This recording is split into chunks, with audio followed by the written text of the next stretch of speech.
আসসালামু আলাইকুম দর্শক, আশা করি ভালো আছেন।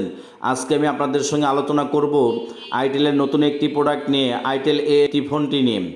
আইটেল A80 ফোনটিতে কী কী সুযোগ সুবিধা থাকছে এবং আইটেল A80 ফোনটি বর্তমান মার্কেট পজিশনে কত টাকা পড়িবে, কোন কোন কালার ভেরিয়েন্ট মার্কেটে অ্যাভেলেবল পাওয়া যাবে, আজকের ভিডিওতে আমি বিস্তারিত আলোচনা করব। তবে আইটেল A80 ফোনটি বর্তমান মার্কেট পজিশনে লো বাজেটের একটি ফোন হতে যাচ্ছে। আর লো বাজেটের মধ্যে যারা ভালো মানের ফোন নিতে চাচ্ছেন তাদের জন্য কিন্তু আজকের ভিডিওটি অনেক গুরুত্বপূর্ণ হতে যাচ্ছে। ফোনটির ইনবক্সে টাইপ সি পোর্টের চার্জিং সিস্টেম, ইউজার ম্যানুয়াল, সিম ইজেক্টর পিন এবং সফট সিলিকন কভার রয়েছে। ফোনটির আউটলুক অনেক সুন্দর করেছে। আউটলুক এবং ডিজাইনের দিক থেকে ফোনটি অনেক সুন্দর। ফোনটির নিচের অংশে টাইপ সি পোর্টের charging system, 3.5mm audio Jack এবং স্পিকারটা নিচের অংশেই রয়েছে। তবে থাকছে না কোনো ডুয়েল স্পিকার, সিঙ্গেল স্পিকার ব্যবহার করেছে। সিঙ্গেল স্পিকার ব্যবহার করিলে ফোনটিতে 150% প্লাস ভলিউম আউটপুট করিবে। আর 150% প্লাস ভলিউম আউটপুট করায় ফোনের সাউন্ড কোয়ালিটি অত্যন্ত দুর্দান্ত হবে। 150% প্লাস ভলিউম আউটপুট করায় মনেই হবে না যে সিঙ্গেল স্পিকার ব্যবহার করিতেছি। ফোনটিতে 6.7 ইঞ্চির HD প্লাস পাঞ্চুয়াল কাটআউট যুক্ত ডিসপ্লে ব্যবহার করেছে। পাঞ্চুয়াল কাটআউট যুক্ত ডিসপ্লের পাশাপাশি 120 হার্জের হাই রিফ্রেশ রেট ব্যবহার করেছে। 120 হার্জের হাই রিফ্রেশ রেট ব্যবহার করায় ফেসবুক মেসেঞ্জার ব্রাউজ করার ক্ষেত্রে স্মুথলি কাজ করিবে। তবে লো বাজেটের মধ্যে যে পাঞ্চুয়াল কাটআউট যুক্ত ডিসপ্লে পাওয়া যাবে এটা অনেকের কাছেই অবিশ্বাস্য মনে হতে পারে, কিন্তু না, অবিশ্বাস্য মনে হলেও কিন্তু ফোনটির ডিসপ্লেটা পাঞ্চুয়াল কাটআউট যুক্তই দিয়েছে এবং ডিসপ্লের পিক ব্রাইটনেস হিসেবে 500 নিটস পিক ব্রাইটনেস ব্যবহার করেছে। 500 নিটস পিক ব্রাইটনেস ব্যবহার করায় লো লাইটে ডিসপ্লে কালার কন্টেন্টসটা ঠিকঠাক রয়েছে। তবে ডিরেক্ট সানলাইটে ডিসপ্লে কালার কন্টেন্টসের কিছুটা ঘাটতি রয়েছে। এছাড়া ডিসপ্লে কালার কন্টেন্টসটা তুলনামূলকভাবে ঠিকঠাকই রয়েছে। ফোনটিতে 50 মেগাপিক্সেলের ডুয়েল ক্যামেরা সেটআপ ব্যবহার করেছে, যার মেইন ক্যামেরা হিসেবে 50 মেগাপিক্সেল ক্যামেরা ব্যবহার করেছে এবং ডেপথ সেন্সর হিসেবে 2 মেগাপিক্সেল ক্যামেরা ব্যবহার করেছে। মেইন ক্যামেরা 50 মেগাপিক্সেলের অ্যাপারচার ভ্যালু হিসেবে 2.0 ব্যবহার করেছে। 2.0 অ্যাপারচার ভ্যালু ব্যবহার করায় ক্যামেরার কোয়ালিটি সুন্দর হবে।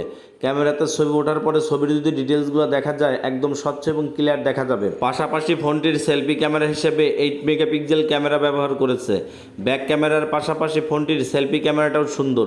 সেলফি ক্যামেরাতে ছবি ওঠার পরেও ছবির যদি ডিটেলসগুলো দেখা যায় একদম স্বচ্ছ এবং ক্লিয়ার দেখা যাবে। লো বাজেটের ফোন হলেও ফোনটির ক্যামেরার দিক থেকে কোনো ঘাটতি নাই। ফোনটির ব্যাক ক্যামেরা এবং সেলফি ক্যামেরা দুটি ক্যামেরাই সুন্দর। ফোনটি আপডেট করে অ্যান্ড্রয়েড ভার্সন 14 করেছে এবং অপারেটিং সিস্টেম হিসেবে আইটেল OS 14 করেছে। ফোনটির চিপসেটের কথা যদি চিন্তা করেন, ফোনটিতে ইউনিসো T603 চিপসেট ব্যবহার করেছে। ইউনিসো T603 চিপসেটটি বর্তমান মার্কেট পজিশনে আপডেট একটি চিপসেট। তবে ফোনটির চিপসেটের বিষয়ে আমার তেমন কোনো মন্তব্য নেই, কারণ লো বাজেটের যেহেতু ফোনটি হতে যাচ্ছে তাই এর থেকেও ফোনের চিপসেটটি আরো ভালো এবং উন্নত আশা করাই একটু কষ্টকর। তবে প্রাইস সেগমেন্টে ফোনের চিপসেট ঠিকঠাক রয়েছে। ফোনটিতে সাইড মাউন্টেড ফিঙ্গারপ্রিন্ট ব্যবহার করেছে। সাইড মাউন্টেড ফিঙ্গারপ্রিন্ট যথেষ্ট ফাস্ট এবং স্মুথ রয়েছে। ফোনটিতে IP54 ব্যবহার করেছে। IP54 ব্যবহার করায় ব্যাক প্যানেলে হালকা পানির ঝাপসা লাগলে ঘুরে চলে যাবে, পানি ভিতরে প্রবেশ করিবে না। IP54 ব্যবহার করায় ফোনটিতে ডাস্ট অ্যান্ড ওয়াটার অ্যাসিস্ট রয়েছে। ডাস্ট অ্যান্ড ওয়াটার অ্যাসেস থাকায় হালকা পানির ঝাপসা থেকে ফোনটি সুরক্ষা থাকিবে। ফোনটিতে 5000 mAh এর ব্যাটারি ব্যবহার করেছে, যা কিনা চার্জ করার জন্য ইনবক্সে 10 ওয়াটের চার্জার দিয়েছে। তবে 10 ওয়াটের চার্জারটা না দিয়ে যদি একটু চার্জার ওয়াটটা বাড়াতো তাহলে আর একটু ভালো হতো, কারণ 5000 mAh এর ব্যাটারি ফুল চার্জ করিতে 10 ওয়াটের চার্জার দিয়ে লং টাইম সময় লাগিবে। ফোনটি বর্তমান মার্কেট পজিশনে একটি মাত্র ভেরিয়েন্ট লঞ্চ করেছে 4128, যার বর্তমান বাজার মূল্য করেছে 9990 টাকা। মাত্র 9990 টাকায় ফোনটির প্রাইস করায় বর্তমান মার্কেট পজিশনে কনফিগারেশনের তুলনায় ফোনটি আদার্স অন্যান্য ব্র্যান্ডের থেকে প্রাইস সেগমেন্টে এগিয়ে থাকছে এবং ফোনটি লো বাজেটের ফোন হলেও কাস্টমার ব্যবহার করে বর্তমান মার্কেট পজিশনে অনেক ভালো ফিডব্যাক দিচ্ছে, কারণ ফোনটি লো বাজেটের হলেও ফোনটি কিন্তু আপডেট করেছে। আর আপডেট করায় ফোনটির ওভারঅল কনফিগারেশন প্রাইস সেগমেন্টে অন্যান্য ফোনের থেকে অনেক দিক থেকেই এগিয়েই থাকছে। তো বন্ধুরা, ফোনটির ওভারঅল কনফিগারেশন আপনাদের কাছে কেমন লেগেছে অবশ্যই কমেন্টে জানাতে ভুলবেন না এবং নতুন নতুন এমন অনেক ভিডিও পেতে চ্যানেলটি সাবস্ক্রাইব করে পাশে থাকা বেল আইকনটি বাজিয়ে দিন।